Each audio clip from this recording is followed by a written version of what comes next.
말씀은 시편 37편 1절에서 40절까지 말씀인데요. 1절에서 8절까지만 읽도록 하겠습니다. 악을 행하는 자들 때문에 불평하지 말며 불의를 행하는 자들을 시기하지 말지어다. 그들은 풀과 같이 속히 배임을 당할 것이며 푸른 채소같이 쇠잔할 것이미로다. 여호와를 의뢰하고 선을 행하라. 땅에 머무는 동안 그의 성실을 먹을거리로 삼을지어다. 또 여호와를 기뻐하라. 그가 내 마음의 소원을 내게 이루어 주시리로다.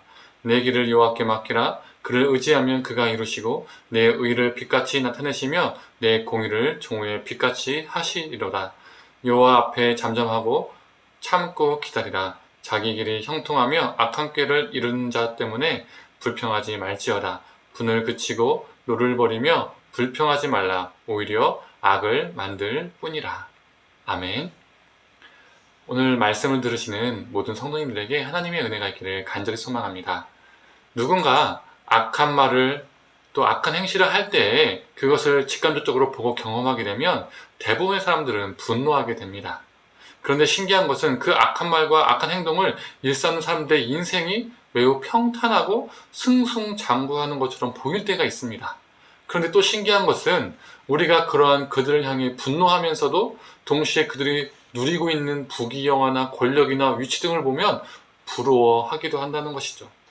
뉴스나 기사를 통해서 비자금 등 불법으로 돈을 모은 사람들, 안 좋은 방법으로 높은 위치에 오르거나 명성을 얻은 사람들을 보게 됩니다. 우리가 그걸 보면서 욕하고 분노하기도 하지만 한편 그 많은 재산이 부러울 때도 있고 그 높은 위치와 명성들이 그 힘이 부러울 때가 있습니다. 영원하지 않는 것에 마음을 빼앗기는 것이죠. 그 마음이 깊어지면 어떻게 되지요? 내가 욕했던, 내가 비방했던 그 사람들과 동일한 모습으로 내가 취하고 그 동일한 모습으로 살아가게 됩니다. 그러나 오늘 시편은 그 모든 것들은 영원하지 않다라고 말하고 있습니다. 풀처럼 시들 것이기에 시기하지 말라라고 말합니다. 부러워할 대상이 아니라고 못을 받고 있습니다. 조금 전에는 악한 자의 번영을 이야기했다면 우리는 반대로 이런 경우도 보게 되죠. 참 선하게 사는데 고생을 참 많이 한 사람들을 볼 때가 있습니다. 그리고 그것을 내가 경험할 때도 있죠. 그러면서 내가 꼭 이렇게 살아야 하나? 참 바보 같다라는 생각이 들 때도 있습니다. 그리고 내 입술에 불평이 나올 수 있습니다. 하나님, 이게 무엇입니까? 정말 힘이 듭니다. 라고 말이죠. 그러나 오늘 본문은 무엇이라고 말하고 있습니까? 7절을 보면 형통하며 악한 꾀를 이루는 자 때문에 불평하지 말지어다 라고 말하고 있습니다. 불평하지 말라는 말을 오해하지 않았으면 좋겠습니다. 어떤 찍소리도 내지 말아라, 그냥 순응하면서 살아라, 이런 뜻이 아닙니다. 우리가 지금까지 35편, 36편 이 말씀들을 봐도 어떻습니까? 거기에서 시인도 하나님께 토로합니다. 자신의 억울함을, 자신의 아픔을 내뱉습니다. 불의한 것을 보고 불의하다고 말할 수 있고 악한 것을 보고 악하다고 말할 수 있습니다. 우리도 시인처럼 악하다고 말할 수 있다는 것이죠. 하나님께 탄식할 수 있고 불평할 수 있고 불만을 토로할 수 있다는 겁니다. 그렇다면 불평하지 말라는 말을 우리는 어떻게 이해해야 할까요? 투덜거리는데 함몰되지 말라는 겁니다. 소모적인 투덜거림에 빠지지 말라는 것이죠. 우리가 불평에 빠지면 그 불평이 우리에게서 선한 일을 행할 힘을 빼앗아 갈 수 있다는 것을 기억해야 합니다. 심지어 선한 일을 행하는 것을, 그 행하는 힘을 빼앗는 것뿐만 아니라 우리를 악하게 만들기도 합니다. 8절이 말해주죠. 분을 그치고 노를 버리며 불평하지 말라. 오히려 악을 만들 뿐이라. 쉽게 예를 들면 이렇게 들어볼 수 있을 것 같습니다. 집에 들어왔더니 매우 더러운 거예요. 그러면 이걸 누가 지저분하게 만들었어? 화내고 불평하고 분노하고 이러면요, 어떻습니까? 모든 집 분위기가 안 좋아지죠. 우리가 화내고 불평하고 짜증내기보다는 어떻습니까? 내 옷깃을 걷고 청소하는 것이 더 낫다는 겁니다.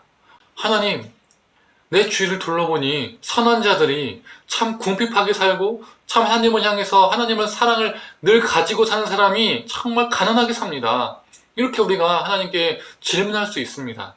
그러나 거기서 멈추어서 함몰되어 그 불평만 늘어놓기보다는 어떻습니까? 우리가 나의 것을 그들에게 내어주고 그들을 먹이는 것이 우리가 집중해야 할 일이라는 것이죠. 그래서 3절은 말해줍니다. 여호와를 의뢰하고 선을 행하라. 땅에 머무는 동안 그의 성실을 먹을거리로 삼을지어다. 악인의 악함을 보고 불평에 함몰되는 것이 아니라 악인이 행하는 것과 다른 삶의 방식을 취하는 것입니다. 주님을 의지하고 선한 행함을 사는 삶을 사는 것이죠. 그리고 우리 주님의 성실함을 따라 사는 것입니다. 성실함에 대해서는 지난 아침 묵상에서도 언급을 했었습니다. 오늘 시인은 분명 9절, 36절, 38절에 이렇게 말합니다. 제가 표준세 번역으로 말씀드리겠습니다. 악한 자들은 언젠가는 뿌리채 뽑히고 흔적조차 사라져서 찾을 수 없게 된다고 말합니다. 그들에게는 미래가 없다라고 말합니다. 반면 주님을 의지하고 선한 일을 도모하는 자는 37절에 이렇게 말합니다. 표준세 번역으로 그대로 읽어드리도록 하겠습니다. 흠없는 사람을 지켜보고 정직한 사람을 눈여겨보아라. 평화를 사랑하는 사람에게는 미래가 있다. 사랑하는 성도님들, 악한 일을 도모하는 자들이 우리의 눈으로 봤을 때에는 번영하고 흥왕해 보일 수 있지만, 그래서 그들의 미래는 인간적인 눈으로 봤을 때 쭉쭉쭉쭉쭉쭉 뻗어가는 것처럼 보이지만 실제로는 그들은 미래가 없습니다. 그들의 미래는 거품이고 헛됩니다. 반면 악인의 번영과 흥왕을 부러워하지 않고 그로 인해 불평에 함몰되지 않는 사람, 오히려 자신의 힘을 선한 일에 도모하는데 사용하는 사람, 이 사람에게는 미래가 있습니다. 사랑하는 성도님들, 우리 주님을 의지하고 선을 행하며 주님의 성실함을 닮아가서 참된 미래를 소유하는 자가 되기를 간절히 소망합니다. 함께 기도하겠습니다. 하나님, 악인들의 흥왕과 승승장구를 보고 또 선한 자들의 궁핍과 고난과 어려움을 보고 또 나 또한 하나님을 위해서 선하게 살아갈 때에 아픔과 고난을 경험하게 되면 우리 입술 속에서 불평과 불만이 나올 때가 있습니다. 불평할 수 있고 불만은 하나님께 향하여 탄식할 수 있지만 하나님, 우리가 그 불평에 함몰되지 않게 하여 주시옵소서. 그 불평에 쓸 힘을 하나님의 선한 일을 행하는 데에 사용케 하여 주시옵소서. 그래서 아프고 연약한 자, 하나님의 사랑에 필요한 자, 죽어가는 영혼들을 위해서 우리의 힘을 사용하게 하여 주시고, 불평의 힘이 아니라 사랑의 힘과 위로의 힘이 우리 상황 가운데 넘칠 수 있도록 주님 인도하여 주시옵소서. 모든 걸 감사드리며 사랑에 많으신 예수님의 이름으로 기도드립니다. 아멘.